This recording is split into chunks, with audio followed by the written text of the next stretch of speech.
Hi,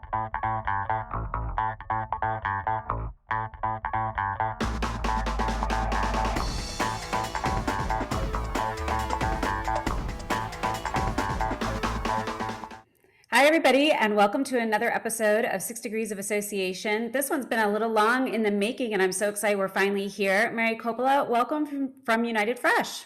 Thank you, Erin. Thank you for having me. It has been long and so much has changed, as has this entire year. It's so quick, Yeah, all this transition. absolutely. We're Yeah. excited to get kicked off. And Lucas, welcome again, as usual. Thank you. Yeah, our introduction from our friends at Feather was a few months ago now, so we've had some opportunity to get jazzed up and looking forward to this. Absolutely. And Mary and I talked a couple of months ago now, we were saying in March, and even just catching up a moment ago, so much has changed even since March. And so we're super excited to get into this conversation. But maybe if you could kick us off with telling us a little bit about United Fresh, the industry in which you serve.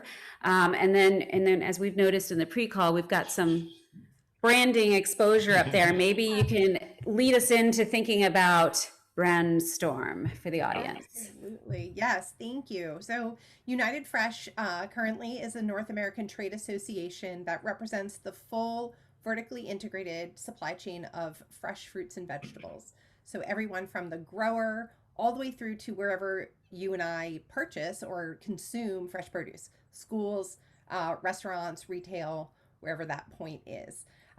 And my role at the association's twofold, and this is what I love about it so much.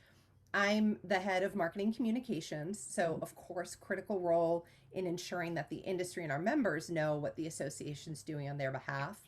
But then I also get to consult the industry of brand marketers who are selling fresh produce. And that's where BrandStorm comes into play. Yeah. So BrandStorm's about 6 years old now. It's the industry's only marketing specific education conference that we host on an annual basis. This year we did it virtually for the first time, with just as much success. And it's really, really important for our industry that we keep bringing marketers together to understand what the trends are in marketing, both on B2B and B2C sides of the palette, if you will, to ensure that we're talking to consumers and we're talking to our sales partners across the supply chain. So we have so much fun with BrandStorm, just looking at what we can do next. And I think we'll talk a little bit about that today as well. Yeah, I think it's just so cool because when you and I had this conversation, and I'm a big marketing geek too, and it really clicked for me that a lot of associations have various areas of the industry that you're certifying in, you're training on, you're educating on. But for you to have picked up on this intuition that the industry itself maybe was missing this piece of branding, truly helping your customers, your members build their branding is such a unique thing. And I think it's just so awesome that you actually created a conference specifically to speak into those organizations on how do you elevate your brand. And with so much changing, I'd love to just talk a little bit about, so what did you see over the last year that changed within brand marketing, and how are you now applying it to help your constituents know it better? Yeah, thank you. You know, Erin, I do need to give the members a lot of credit for birthing BrandStorm. They came to us and they wanted the community that marketing has, right? I mean, we as marketers all know what our community feels like and how cool it is. And of course, everybody wants to be a part of it. And that happened in fresh produce too, that they wanted to come together, not at a trade show. I don't want to be behind my booth because I can't talk to you about the trade itself and what we're doing as marketers and the cool stuff that you've had success with and I've had success with, and how can we all do this collectively. So that's really where BrandStorm came from. And of course, I was excited to put that together. It just sounds like the most fun thing to do. Yeah. So this year, and with every year with BrandStorm, we're informed by what the members are doing and what they want to be doing. So it's not just let's pick folks from the industry who are doing something cool and have them tell us how they did it and how can I emulate that.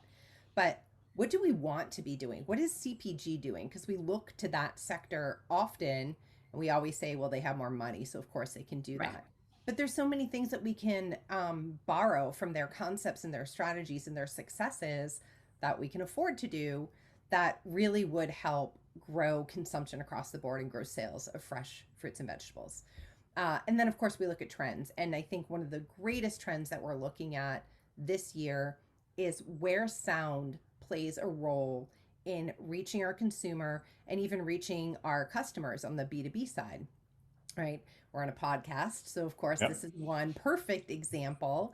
But even Clubhouse is a great example of where folks, after a whole year of Zooming, maybe I want to turn the screen off, rest my eyes a little bit, but I Mhm. still like the consumption of content, the consumption of ideas and influences. And that's really where sound comes into play. Um, I think with marketing products specifically. Yeah, 100%. I feel like I'm going to take Erin's role here for a second because Go for it. this is really Erin's area of expertise. She has a background in experiential marketing, but where I was going to go was it's finally to the point where experience is part of the conversation, not just here's some content, how do I give it to people? There's more Right. thought into what's really going on in our members' lives and our membership, and are they getting overbearing by a particular channel? And I'd like to hear like a little bit more, maybe from both of you, just how that conversation has been going, and where is that conversation going? Yeah, I think that it certainly is so critical that we understand the channels that our members are dialing into.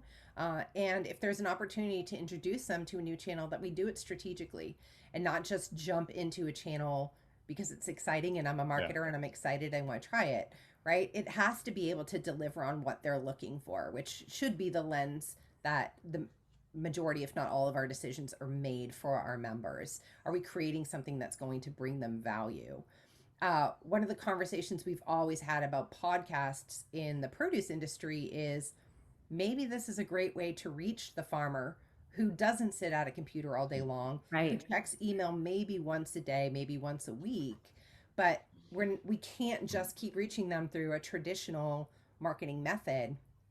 Maybe they are putting in some earbuds while they're out on the tractor, out in the field, and can consume some content through radio, through podcast, through Yeah. another sound of marketing. Right. Yeah, I would agree with you. I think we had this discussion, Lucas, a couple weeks ago with Jim Beatty, head of the Concrete Association. And one thing that I noticed that he was saying, which I thought was really smart, and it sounds like the approach that you all have taken, which is this easing in of different tactics, because all of these are just part tactics of the strategic plan that you're doing with your brand. But for instance, so many brands have gotten so swept up in the social media, Insta, Facebook, LinkedIn, and even LinkedIn. If you think about it, a lot of their association executives or people aren't necessarily always on social. Right. So if you're focusing and funneling all of your information into social through video, which was a very hot thing for the longest time, you couldn't be a brand unless you had videos. And not that it's dying, but the idea that you all are spending some Changing. time saying, yeah, diversify, make sure that you truly know where your audience is going to find you. Because if they're not scrolling through LinkedIn, which used to traditionally be seen as just a place you went to go try to get hired somewhere, and has now built itself Yeah. into a content machine, Yes. that's still a shift for a lot of people. A lot of people still aren't thinking about it as a content machine. They're still thinking about it as like, that's where I go to signify I'm looking for work or I'm hiring. Right. So Right. Right. yeah. And I don't think I'm breaking any news. I think you all have announced that you are merging with another organization come at the end of the year. I'd be curious to hear, Mary, how are there things that you're finding from the other organization through those collaborative conversations that you found that could be advantageous to add to your marketing? Sure, absolutely. I mean, of course, when you bring two teams together, there's going to be opportunity to learn from each other. Yeah. We are merging with the Produce Marketing Association, and really we're dissolving two organizations to create one greater association next year. The benefits are that we get to take the best of both Yeah. organizations Right. and build on them. So the people are in place. We're certainly working on the new name and the new brand and going through all those stakeholder conversations right now. But where we're hearing some of the really positive and really across the board, everyone's saying this, is that there's trust in the two organizations. I think a lot of that comes down to how we communicate the value that we've both provided to the industry, whether it was duplicative or exclusive of each organization. So we're planning to just take that forward. And so, of course, it's a transition when you look at your direct competitor and now they're your best friend and you have to hold hands and walk into the future together. But we know that we're doing it for the greater good of the industry, and we know that we are able to really finally get into those things that we wanted to emulate of the other, or that we always admired of the other, but like you couldn't say that publicly. So Right. that's really a fun piece of the process to be able to have those conversations and say to folks, I love what you did with this. Yeah. How can I scale that for the piece we were doing? Yeah. I And love that you called it an opportunity. It's a difficult conversation, but talk about all the good that's come out yeah, of that. There are other associations on the national scale that we work with that find it so hard and almost impossible really to have that with an existing competitor. But if you can find organizations of like mind and size and so forth and collaborate, and some at the national level do this, and they find so many benefits, just like the one that you're talking about, come out of those conversations if you're not in a competitive. So I would just encourage our audience to find outlets and ways to do just this for those benefits that you're talking about. absolutely. Yeah, I mean, that's a really proud moment too, because too often in situations like this, you see it so much in the corporate world, mergers and acquisitions all day long. But in the nonprofit and association and trade area, I don't feel like you see it nearly as much. And it's another one of those ways where you bring like the for-profit thinking into the not-for-profit or trade, and it's a good way. So, I mean, I think it speaks volumes about the management of both your organization and their organization, that you could actually say, you know what, this is done all the time in the corporate world. People merge all the time when the value propositions are there. Why aren't we doing that? Let's make an example and do that in such a powerful industry alone. So I think that's just, we could have a whole episode just talking about the decisions in that. And I think you all should be very proud of yourselves being able to pull that together in the industry for sure. And we're super excited. We'll have to have you back on when it's all well and done. And you can take us through the brand story of how you guys came up with the name and all that kind of stuff. Yeah, I'm sure that will be a great case study at BrandStorm 2022 to go through. I'm curious, as you all have experimented with digital, are there any kind of neat things that you're starting to think about pulling back into live experiences, or worried about going back into live experiences as you move forward? We've talked to a few of the people on the vendor side, but curious to hear from someone from the horse's mouth, so to speak, the person who's going to have to be planning all of these big in-person events. What are you thinking about? This past year when we all transitioned to virtual, and it was the only way that we were connecting through trade shows and having any business continuity in our associations, we learned so much about digital marketing, and not just the folks that were already in marketing, but that bubble expanded, right? And the event planners were no longer ordering carpet, but they were trying to figure out how to link back to a PDF document, and so on and so forth. So that world expanded, which was awesome. What I am keenly focused on right now is we all want to be back in person. Everybody's clamoring to get into a convention hall. Never thought those words would come out of my mouth.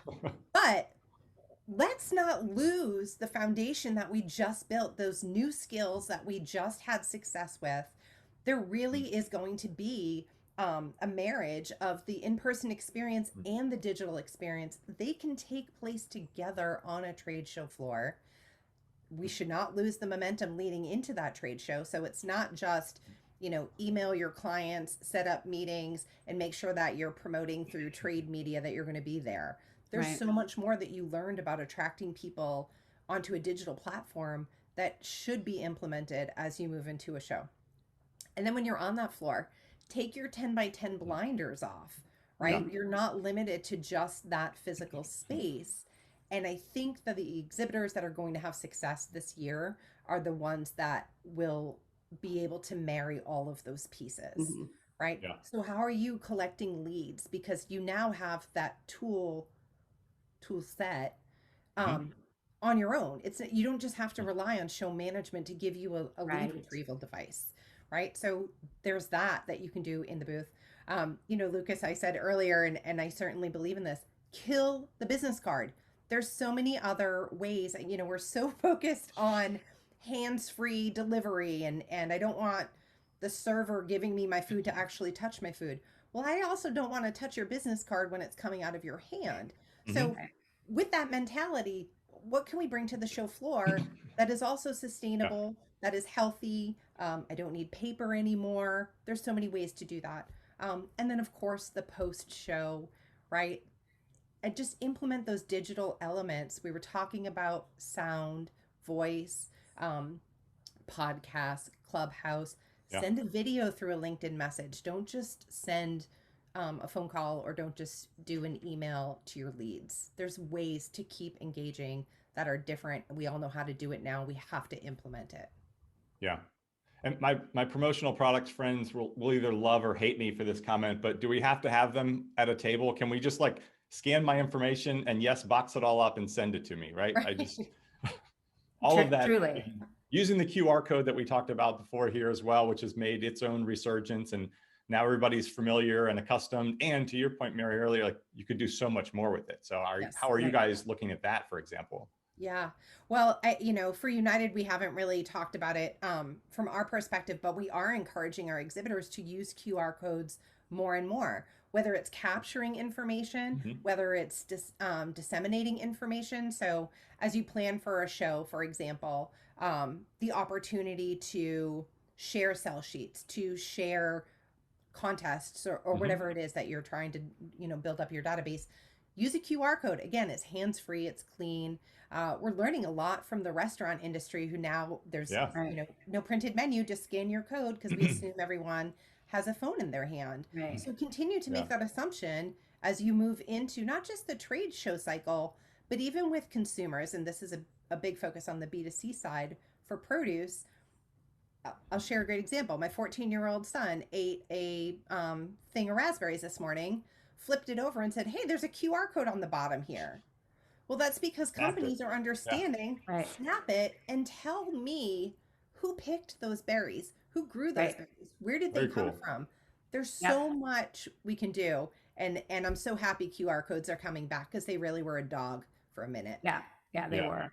It's cool. I mean, you taught me two things. So I'm going to start doing videos in my LinkedIn messages and I'm going to put a QR code at the bottom of my Zoom screens. I am too. And that's pretty awesome. Yeah. That'd be great. Lucas, I interrupted you. Were you going to have a question? No, I was just going to add on that same thing. There's just so much opportunity with the QR code. Like it should be everywhere. I think it's been popular in Europe for longer, maybe than it has been in the US, and even maybe you could claim on the West Coast than the East Coast. But I'm glad that it's come back. There's so much more. Like it's great. Like let's start using them hands-free. COVID or not COVID, hands-free is great. Yeah. And what you can develop with them is also just so cool. I mean, to your point, you can scan in the bottom of your raspberry container and maybe it's giving you all the grower information. And it's also saying, make a raspberry souffle tonight. Here's the recipe. I mean, you could have videos that pop up. I mean, so there is the digital world really does expand what you can reach your customers with. And that QR code is just an entry point that is, I don't have to type in your website. I don't have to actually figure out what it is, that kind of stuff. So I think that's just really awesome. We're probably a long way off from having like your ingredients list and your nutrition facts, but maybe one day. Yeah. Yes. It really is just the delivery method for all of the content that we're developing, and you can change all that content. Yeah. Right. So to get super geeky and technical, I don't have to link to the same thing every time. I can change what the code drives to every show. So if I print it on a sign for my booth, the content can change with each show that I go to, and I don't have to reprint that signage. And then let's start working with the mobile data and information to start making it a custom message, depending on what type of device or who's actually accessing. Let's keep pushing the limits. I feel like we're developing a session for your June trade show right now. Because now, just so we'll wrap up the conversation, because of course we always like to leave people with things to think about, but maybe you could tell us a little bit about how you are continuing the marketing conversation in your June event, which is still going to remain virtual, correct? Yes, thank you. So we are virtual this year. We were not able to host an in-person this early in the year as we had hoped. But we've had so much success with our webinars since last June 2020.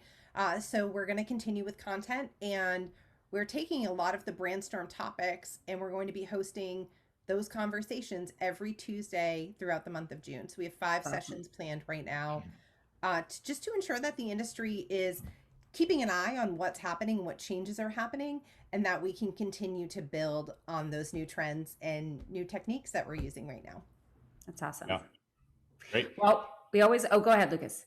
Well, I was going to say, I know you're going to wrap us up, but I kind of want to implement this like where we work part of our session where we're going to start. You'll be the first one, Mary, but like we just want to kind of get a gauge or a pulse or a quick survey. Like in the future, are you in an office? Are you at home? Like what's the at United Fresh or whatever the new organization? What's the philosophy? Yeah.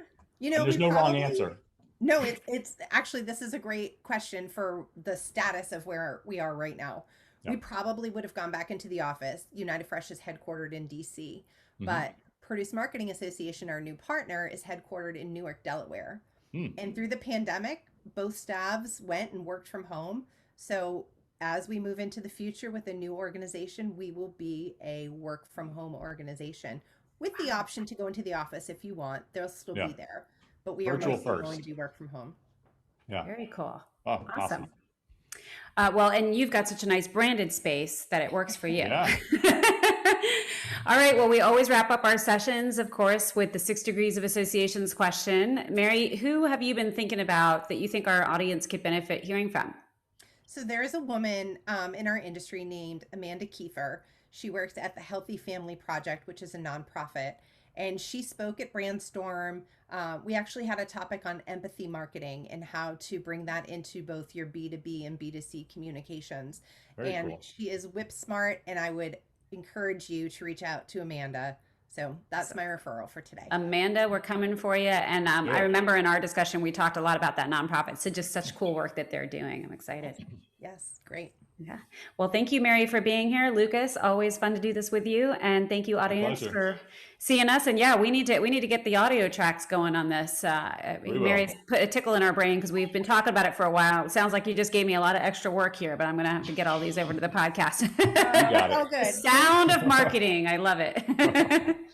Great. Thanks, Great. guys. Thanks for having me today. Thank you for being Thank here. you, Mary.